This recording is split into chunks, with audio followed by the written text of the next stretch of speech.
celebrating a journey from small-town USA to Washington, D.C. Eyewitness News presents From Scranton to Pennsylvania Avenue, Joe Biden's story. Hello everyone, I'm Candace Kelly. And I'm Nick Toma. On Inauguration Day, Joseph Biden Jr. will become the 46th President of the United States. Many people know of Biden's long political career as a senator and vice president. Very often he has talked with fondness about his childhood here in northeastern Pennsylvania. The Electric City and the nation is awaiting a new chapter that's about to be written in Joe Biden's story from Scranton to Pennsylvania Avenue. President-elect Joe Biden has had some long and lasting friendships in the city that helped raise him. And those friends could not be prouder of the man nicknamed Scrappy Joe from Scranton. Eyewitness News reporter Mark Hiller spent a little time with one of Biden's longtime friends. When I went to first grade, he sat right next to me. He's a regular guy from Scranton. He's our guy. He's our neighbor. They are three men who've known Joe Biden personally for decades. Joe was always a leader. He was a born leader. Tom Bell formed a fast and lasting friendship with Joe Biden when both were growing up in the 1940s and 50s in Scranton's Greenridge section. Bell recalls the time he was beaten up by a bully who moved into their neighborhood. And the guy came out and Joe said, "Apologize to Tom. You beat him up and you didn't have a fair fight." And the guy was stunned by that. According to Bell, the situation escalated quickly. A fight ensued between Joe Biden and this guy. And Joe really put it to him. He really did. Not excessively, not cruelly, but he let him know who the boss was. And it ended in a very short period of time with the guy asking for forgiveness in a way, saying he was sorry. Biden moved to Delaware when he was 10, but kept a close connection with his Scranton friends, including Bell and the late Charlie Roth. It was Joe's idea to take a picture with me and Charlie. This photo was taken in the 1990s at the Russell Senate office building during a victory party for then Senators Biden and Ted Kennedy. Biden would add to his list of friends in Scranton through the years, including Jimmy Connors, who recalls in the 1970s meeting the man who will serve as our 46th president. He was warm. He's a warm person. You know, they talk about empathy with Joe Biden. He's got it. He cares about people. It was before Connors became a three-term Scranton mayor and was starting off as a neighborhood activist and community volunteer. So when I met him, he reached out to me, "Jimmy, how are you doing? You know, I see the work you're doing in the neighborhoods. How's that going? You know, how are things in Greenridge?" Connors has built a personal and political relationship with Biden. And Susie and I were so happy to see him. Connors supported Biden during the 2008 campaign, which ended with Biden serving the first of two terms as vice president.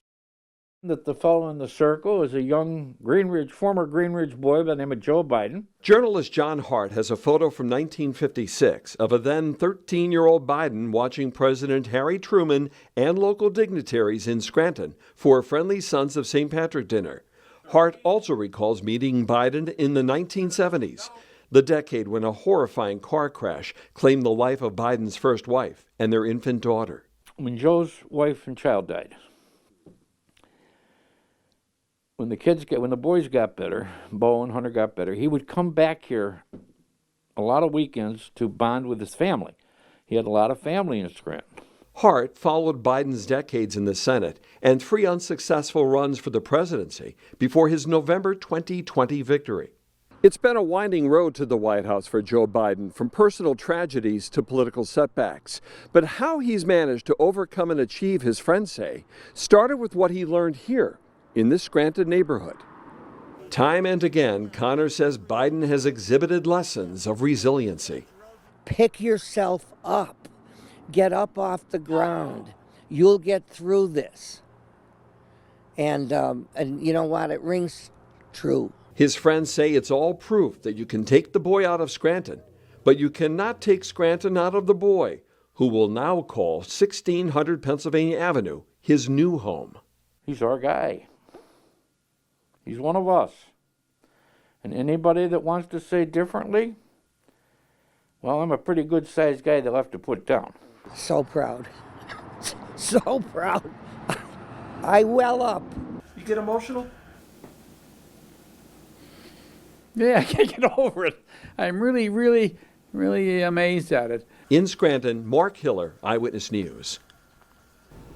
We'll continue to take a look at Joe Biden's journey from Scranton to the White House. Coming up, we'll stop by his old neighborhood in Scranton and the home where he once lived.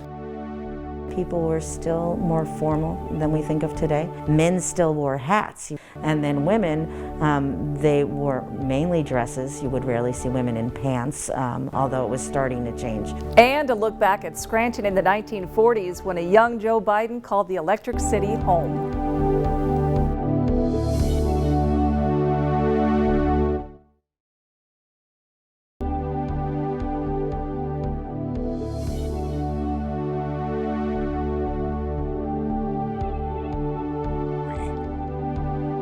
The house on North Washington Avenue in Scranton, where Joe Biden was raised, holds many memories for the incoming president. And that old neighborhood is getting a lot of attention now. Eyewitness News reporter Cody Butler stops by the neighborhood where Mr. Biden grew up.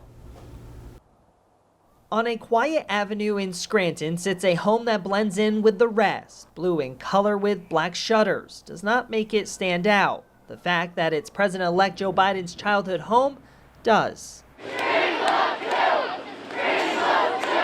During the 2020 election, the house was put on the world stage, bringing hundreds of people to North Washington Avenue to get a glimpse of the home and Joe Biden.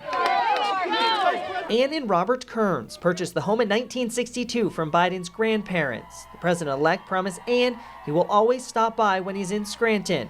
We talked with the Kearns family during one of those visits. Initially, we were all out here. We said, you can have the house, go on in. And he said, really? And then he took his granddaughters in and was telling them stories about growing up. It was fantastic. Biden was born in 1942 at St. Mary's Hospital. When his family experienced a financial setback, they moved in with his grandparents at the home on North Washington Avenue.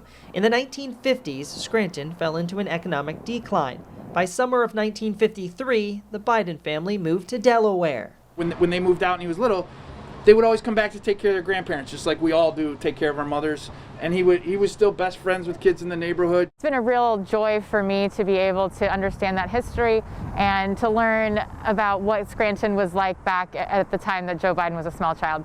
To commemorate that, last month Mayor Paige Cognetti changed part of North Washington Avenue to Joe Biden Way. Joe Biden Way was something simple that we could do to honor Joe Biden, to make his childhood home, really put it on the map. For Mayor Cognetti, Biden's win is personal. She worked within the Obama-Biden administration in the Treasury Department as a senior advisor in international affairs. Cognetti received a phone call from President-elect Biden on November 4th, the day after the election. And he called and let me know how excited he would be to work with us as a city as we move forward in these next 4 years. In Scranton, Cody Butler, Eyewitness News. The city of Scranton is the county seat in Lackawanna County, and today it's a very bustling and vibrant city. Joe Biden was born and raised in Scranton back in the 1940s, but the Electric City looked a lot different back then. Eyewitness News reporter Julie Dunphy takes a look back at life in Scranton all those years ago. When you think of Scranton in the 1940s, nostalgia comes to mind for most. According to the 1940 census, more than 140,000 people lived in Scranton. Historians estimate the Scranton School District reached its peak enrollment around this time with anywhere between 25 to 30,000 students.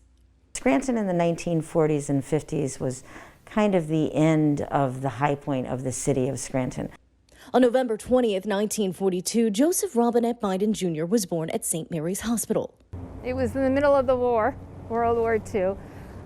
Things were pretty good here until after the war. The economy tanked pretty much after World War II. At the time, streetcars were popular. Car number 505 ran right by Biden's home on North Washington Avenue. A typical family living in Green Ridge that wanted to go downtown might hop on the trolley system because the trolleys were still running. The trip from downtown Scranton to Green Ridge took 90 minutes to 2 hours. During this time, Scranton was a real hustle and bustle of a city. For many residents, downtown was a destination in itself. Downtown brought everyone together, and they would come into the city on a weekly basis, if not more often, and that's where they would go for their entertainment. They'd go to the movie theaters or they'd go shopping. Some describe it as a harmonious time. All your needs were met within a block of your house. Every neighborhood had its own grocery store, barbershop, shoemaker, and drugstore. You had neighborhoods that would be kind of ethnically defined. You'd have Irish all living in one section like Greenridge or Southside. You'd have Italians and the Welsh living over in the west side of the city. And all of these groups lived together and went to the same churches and got together for the same sorts of social activities. Things that I know we like to do is we would go to Hank's Hoagies and hang around. We went to school at St. Paul's Church over in Greenridge. He would probably come downtown here. People were still more formal than we think of today. Men still wore hats. And then women, they wore mainly dresses. You would rarely see women in pants, although it was starting to change. While some cities in the U.S. prospered in the post-war boom, the fortunes and population of Scranton began to diminish. Three big industries were coal, anthracite coal, railroading, and iron. And after World War II, coal wasn't in so much as demand. Railroading, steam changed to diesel. More people started using airplanes, so jobs started dropping off. The 1950 census confirms the population declined 10%. In 1953, Biden's family moved to Claymont, Delaware. Biden was 10 years old. Julie Dunphy, Eyewitness News. The Lackawanna County Historical Society is working on creating a small Biden exhibit, and they're asking the community for help to broaden that collection. If you have any pictures or items you'd like to donate, simply contact the Lackawanna County Historical Society. Now, you all may recall the road to the White House featured a number of visits to northeastern Pennsylvania. We're going to take a look back at some of those visits and conversations we had with Mr. Biden on the campaign trail.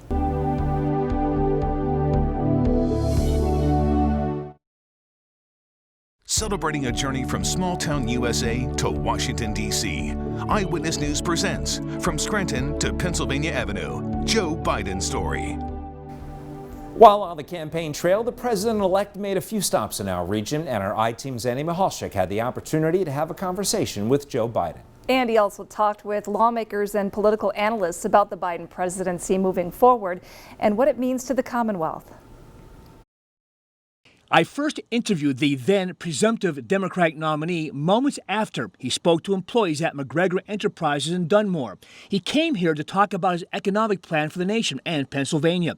His plan included dealing with the pandemic, and he took aim at President Trump's handling of the crisis. He doesn't listen to the science. This, wearing this mask, social distancing, making sure that you, in fact, invest in people being able to open up safely, providing money for those small businesses and restaurants to be able to open in a way that they can provide security for the customers coming in. And at this point in the campaign, he had not yet announced his choice for a vice president. Several weeks later, he announced that California Senator Kamala Harris would be his running mate. A flashpoint issue at this point in the campaign were calls by some for defunding police departments, this in the aftermath of several police-involved shootings involving members of the minority community, as well as the death of George Floyd while in police custody in Minneapolis. I oppose defunding, and I have from the beginning. But I do call for significant different changes in police conduct. I once again interviewed Joe Biden on October 24th. He was now the Democratic presidential nominee. He held a campaign rally at Dallas High School in Luzerne County. At this point in the campaign, Mr. Biden was being questioned about his stance on fracking, since northeastern Pennsylvania is at the epicenter of the natural gas industry. What do you want Americans, especially those who are connected to the natural gas industry and fossil fuel industry, what they can expect under a Biden administration should you be elected? I will not ban fracking. I said no fracking on federal land. I will not ban fracking, number one. And number two, the coal and the natural gas industry and oil is not going to be fundamentally changed.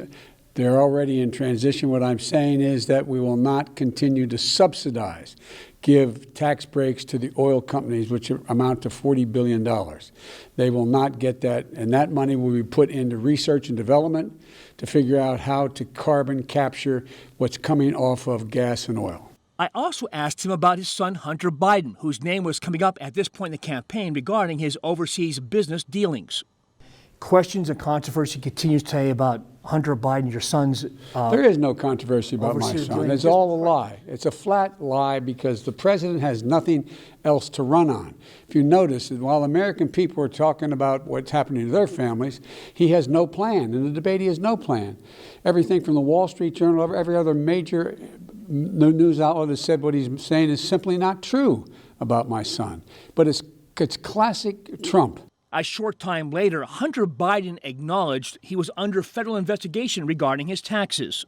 The Biden presidency has Democrats around the nation excited about what they see is an opportunity to show Americans what the Democratic Party can accomplish. I spoke with Senator Bob Casey, who hails from Scranton and is a good friend of the president-elect. Will that be a plus for us here in Northeastern PA? I think it will, and obviously he's got to be a president for the whole country and our whole state. But there's no question that I think he has a good sense of not just our challenges, but also a good understanding of our potential. I also spoke to Congressman Matt Cartwright, who is also from Lackawanna County. The thing about Joe Biden, I've known him for over 20 years, and what you see is what you get. Here's a man that he says whenever he has an important decision to make, the first question he asks is, how will this affect the ordinary man and woman working in this country? Political analysts say the Biden presidency will be faced with the impact of the pandemic. Dr. David Sosar is a political science professor at King's College in Wilkes-Barre. How is Joe Biden now going to pick up in the transition from where the Trump administration had left off? How are they going to deal with distribution of the vaccine? What new roles are they going to, or new rules are they going to put into place yet with masking, with distancing, until we reach this I mentioned herd immunity? I don't see under a Biden administration the initiative to go right on out and feel more like it's normal yet. Andy Mehalshick, Eyewitness News. For one woman with ties to our region, the inauguration of Joe Biden will be one to remember. She will be part of the security unit guarding the events, and we'll talk with her next about that special assignment. And we'll take a look at one man's unique collection of presidential memorabilia as From Scranton to Pennsylvania Avenue continues after this. Celebrating a journey from small-town USA to Washington, D.C. Eyewitness News presents From Scranton to Pennsylvania Avenue, Joe Biden Story. Having someone with Pennsylvania ties in the White House can be a plus for the Commonwealth. Harrisburg reporter Dennis Owens talked with Pennsylvania lawmakers about what this can mean for our state. He was born in Scranton. We know it by heart. He gave birth to his campaign in Philadelphia. Too many Americans. And gave a crucial speech on race relations in Gettysburg. For Joe Biden, PA leads the way. It's going to be great for Pennsylvania to have a native son in the White House, to have somebody who understands in his bones the concerns that working people and working families are dealing with. After 4 years of fighting, controversy, and chaos, Democrats say Biden will deliver peace, comfort, and stability. He's given us hope for a new start, a new beginning, and he's a very intelligent man, and he has experience, and I really think he will make our country and our state go in the right direction. But Republicans fear a lurch to the left and are hoping for the Joe they used to know. Real concern that the left wing, the socialist, will run his administration. My hope is not, that he's going to be the Joe Biden that many of us knew from 20 years ago when he was a U.S. Senator, and somebody who I think will be fair. The GOP also fears Kamala Harris, who signed the Green New Deal, and worry that Biden, though he promised not to, will target natural gas. Because it would mean devastation of jobs. It would mean higher energy costs. It would mean lost revenue to our Commonwealth, to our nation, and quite frankly, national security implications. Democrats say Biden will sweeten stimulus for state and local governments and never lose sight of the Commonwealth's needs. But beyond his policies, they're excited about the person about to become our next president. Will it be better for Pennsylvania in particular I don't know. I don't have a crystal ball, but I can tell you that Joe Biden's a good man. And those values that he represents, that he learned in Scranton, are values that we need, are essential, I think, in the President of the United States. Joe Biden will become the first president from the first state of Delaware and the second to be born here in Pennsylvania. James Buchanan was the other. In Harrisburg, I'm Dennis Owens. A young Joe Biden learned many life lessons on the Little League field in Lackawanna County. We ask a new generation of ball players to weigh in with their hopes for the future of the country. From Scranton to the White House, we got Joe. And Mr. Biden's victory has inspired one local musician to put his thoughts about the scrappy kid from Scranton to music. One can win. A scrappy kid indeed, just might be what we need. Celebrating a journey from small-town USA to Washington, D.C., Eyewitness News presents From Scranton to Pennsylvania Avenue, Joe Biden's story. Now imagine having the opportunity to work at the inauguration of the president. Eyewitness News reporter Logan Westrope chatted with Chief Warrant Officer Anastasia Devlin. She's a native of West Pittston, Pennsylvania, who is one of more than several hundred service members assigned to Joint Task Force National Capital Region. I've been in the Coast Guard. This is my 22nd year, and it's the second time I've done the inauguration as part of the military staff that comes together to do the ceremonial element for each inauguration. Chief Warrant Officer Anastasia Devlin, a Northeast PA native from West Pittston, is one of several hundred on the Joint Task Force National Capital Region helping with the 59th inauguration. She says with her years in the Coast Guard, these ceremonies have made for a lifelong of memories to this day. Some of the coolest things I've gotten to do, are being part of the inauguration, for the 58th. That was my first job back after being a stay-at-home mom for 7 years. Devlin and her husband Darren are proud parents to their 3 kids, Andrew, Reese, and Tig. Due to the pandemic, Devlin has been working a lot from home, planning for the inauguration. I am part of the logistics and movement to get all of our photographers, our people who do the historical documentation, and kind of present this and help the media present it as well. However, Devlin says this inauguration will be much different from the previous one. So this year's, of course, a lot different. Normally, there's a lot of ceremony from the minute the president-elect comes into town to the minute kind of everything gets back on track. We call it the inaugural period. It's like 10 days where there's a lot of ceremonies before and after. And despite the COVID-19 restrictions changing the pomp and circumstance of this inauguration, Devlin is ecstatic to be part of the ceremony. While she is aware of the increased security measures at this year's inauguration, Devlin tells me she is focused more on the planning of the ceremonial event. Honor is the biggest word I can use to describe it. It is so cool to be part of something that is so big and so historic, because we've been doing this, since the very first president. Logan Westrope, Eyewitness News.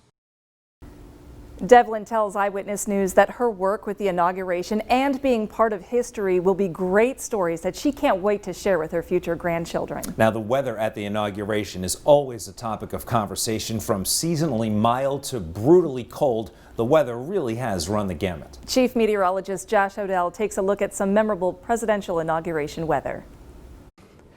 Nick and Candace, weather certainly plays a big role in our life, but it also plays a big role on Inauguration Day. We went back to 1945 and looked at the weather on Inauguration Days. Now, keep in mind, the average high in Washington, D.C. on January 20th is in the low 40s, and it's been a pretty even split. 10 of those inaugurations have been above average. On the other hand, 9 of those inaugurations have been a little bit below average. Now, as far as the coldest inauguration day, well, that happened in 1985. Fun fact if you don't know, if January 20th is on a Sunday, Inauguration Day gets moved to Monday, January 21st. And that happened in 1985, and that set the stage for the coldest in recent history, with a high of 17 and an inch of snow on the ground. So before we start to feel badly for Ronald Reagan about that cold weather, he also had the warmest inauguration day in recent history. That happened actually on January 20th in 1981, a high of 56. So you have the coldest, the warmest, the snowiest is a little tricky. That happened for JFK in 1961. 8 inches of snow on the ground, but there's a little catch here. Most of that happened on January 19th. So there was a lot of shoveling and snow removal taking place in the early morning hours on January 20th. You know it's stormy for us in January, and the same can be said for Washington. With that said, there have been 7 inaugurations without any rain or snow.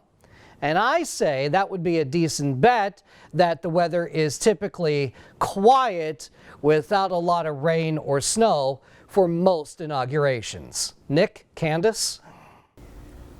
Presidents past, present, and future. A local historian has quite the collection of presidential and political memorabilia. We'll meet him next.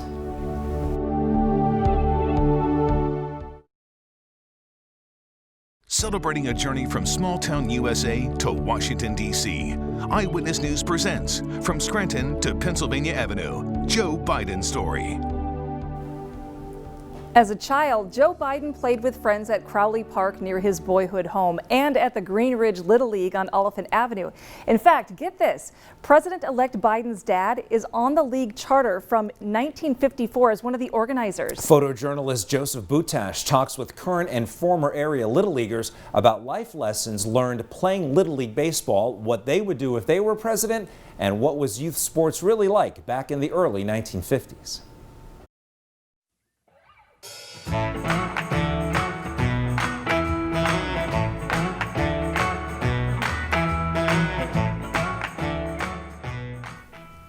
President-elect Joe Biden played Little League baseball in Scranton in the mid-1950s. We asked area Little Leaguers what they would do on their first day in office if they were President of the United States. I would probably stop all the wars because I just don't want to fight, and I think you would get so far, we get so far in technology that if you didn't fight. I would probably give homeless people a place to stay for a couple weeks or something. Probably encourage kids to get outside and play Little League sports for their hometowns. Make my friend vice president, and because he's a smart kid. What was life like for a young child in the Scranton area back in those days? Oh, one of the biggest events of our lives would be get on the trolley car and go to Nayag. That was a big day. That was you were like, wow, this is a great day here. But at that time, baseball was king. It was the national pastime. Everybody played baseball. We enjoyed playing. We looked forward to playing. If there wasn't a Little League game, we would play in other fields and pick our own teams and just play. But we played baseball every day. What is something President-elect Joe Biden could have learned from his days as a 9 and 10-year-old playing baseball at the Green Ridge Little League? It teaches me that if you have a good team, you can do a lot of things. But if you have a lot of good players and you don't do teamwork, you're not going to get that far. But if you have a medium team and you do a lot of teamwork, you can get far. The scrappy kid from Scranton is about to become the most powerful person in the free world. We asked these area ball players what they hope to be in the future. I want to be an architect so I could build homes and stuff. I would like to be an airplane pilot because you don't really do as much. You just press buttons and steer the plane, and I think it's pretty fun to see the world from above ground. I want to be a professional football player for the Patriots because I like the Patriots. In 2012, President-elect Joe Biden returned to the Green Ridge Little League. We asked a former area Little Leaguer of similar age, what is the draw of returning to a playing field of their youth? it's just something that draws you back to them days when you were a kid, and that you competed against other kids. You thought you were as good as somebody else, and sometimes just find out that you weren't. And you would play and just enjoy being on a team and enjoy being a part of the town within your town. We wanted to know if any of the young people had any words of advice for President-elect Biden. Just get used to being a part of the White House and stuff.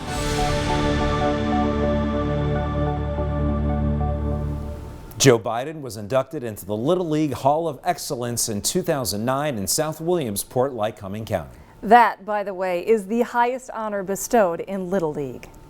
All right, here is something else that's really cool. Thoughts about the new president put to music.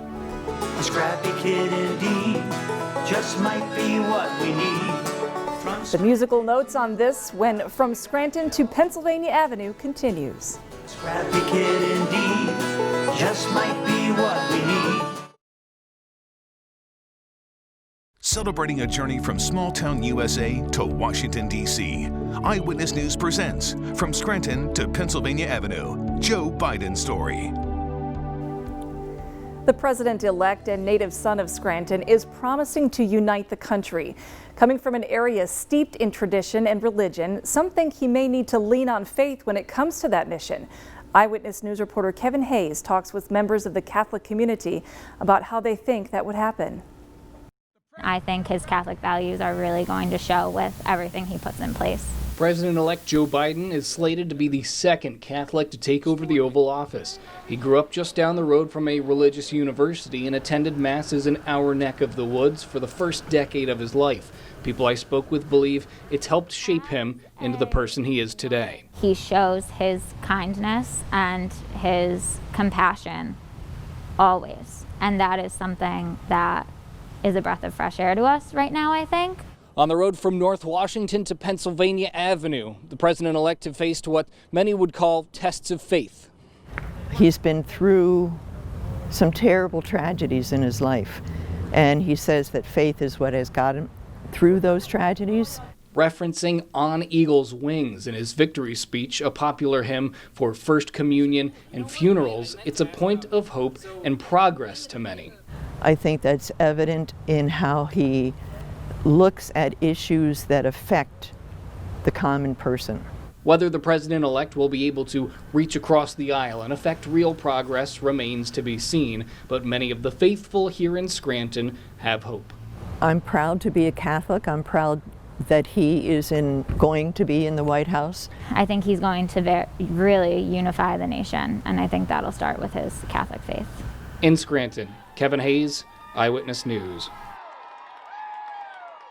Members of the Catholic community say that they are divided on certain topics, including abortion and LGBTQ rights, that will likely impact the upcoming administration's plans to unite millions of Americans. Everywhere that a president has been or done something significant is historically relevant, especially their boyhood home. Buttons, posters, and much more. Coming up, we'll check out one local historian's impressive presidential collection. Celebrating a journey from small-town USA to Washington, D.C. Eyewitness News presents From Scranton to Pennsylvania Avenue, Joe Biden's story. There's one man who knows more about inaugurations than anyone in our area, and he's got the backing of a former president to prove it. His collection of inaugural memorabilia is worthy of a mini museum.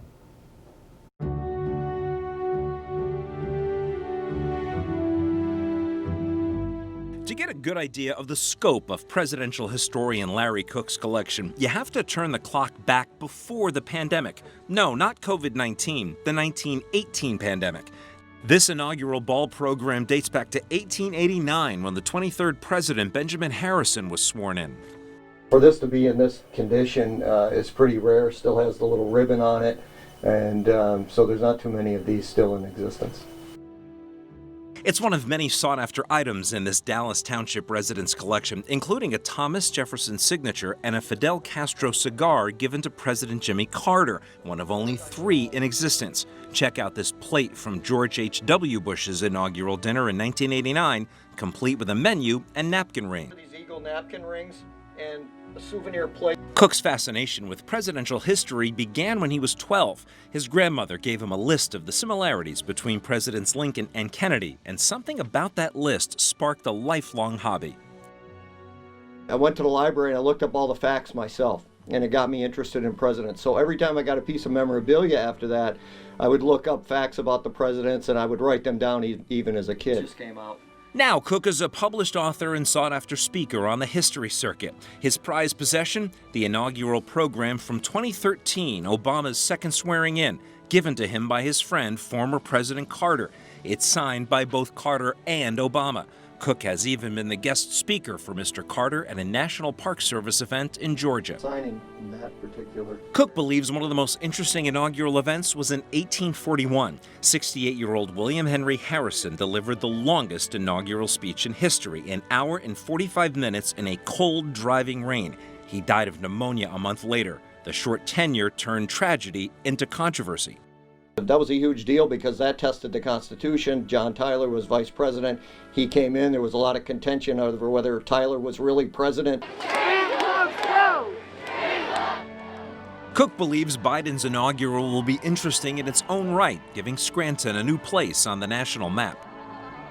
Everywhere that a president has been or done something significant is historically relevant, especially their boyhood home. Not sure how many out there have a Joe Biden autograph, but historian Larry Cook has set a lofty goal to acquire the signatures of all 46 presidents. He tells us at last count, he has more than 28 of them. Still ahead, a little music to wrap up our special program. We're going to meet a musician who was inspired by the Scranton native. His musical notes next. Now is where tomorrow. Celebrating a journey from small-town USA to Washington, D.C. Eyewitness News presents From Scranton to Pennsylvania Avenue, Joe Biden Story.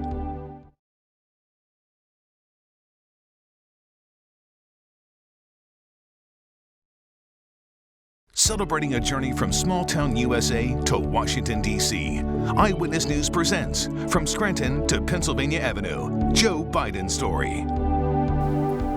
From Scranton to the White House, we got Joe. That's the refrain from a new song written by area singer, songwriter, producer Jim Cullen. And it's a tribute to the scrappy kid who's about to become the 46th president of the United States. Eyewitness News photojournalist Joseph Butash takes us to the historic theater at Lackawanna College for Jim Cullen and his bandmates performing his new song, We Got Joe. You don't have to tune a harmonica. I'm thinking a scrappy kid this, a scrappy kid that, and all, the word indeed came to my mind. Scrappy kid indeed just might be what we need. And then from Scranton to the White House, we got Joe. From Scranton to the White House, we got Joe. What else can I write around that? So, you know, I talked about united, undivided liberty. That's how it starts off. Cases, races, choices, voices, cry and harmony. A scrappy kid indeed. Just and the second verse refers to cases, COVID, races, George Floyd, voices, choices, elections. I was pretty surprised that he wrote a song about Joe Biden and his roots in Scranton. And I was just noodled around on the chords. I didn't want to get too fancy on top of his wonderful lyrics. America's a place to chase your dreams. The song is unifying. It's trying. If you listen to the essence of it, it's trying to bring people together, which obviously is what we need right now. The country is all over the place. We got Joe. Now is where tomorrow. Growing up in this area, it makes you feel good about your roots and about your hometown. And there's a lot from northeastern Pennsylvania and Scranton that has to offer. Beautiful, wonderful people, and yes, the next President of the United States, it's a big deal. From Scranton to the White House, we got Joe. I used to say in the entertainment business, if you can make it in Scranton, you can make it anywhere. And it's kind of a little bit of a validation of our area, you know, that people come out of here and do great things. And there's, you know, what can be greater than the president? From Scranton to the White House, we got Joe.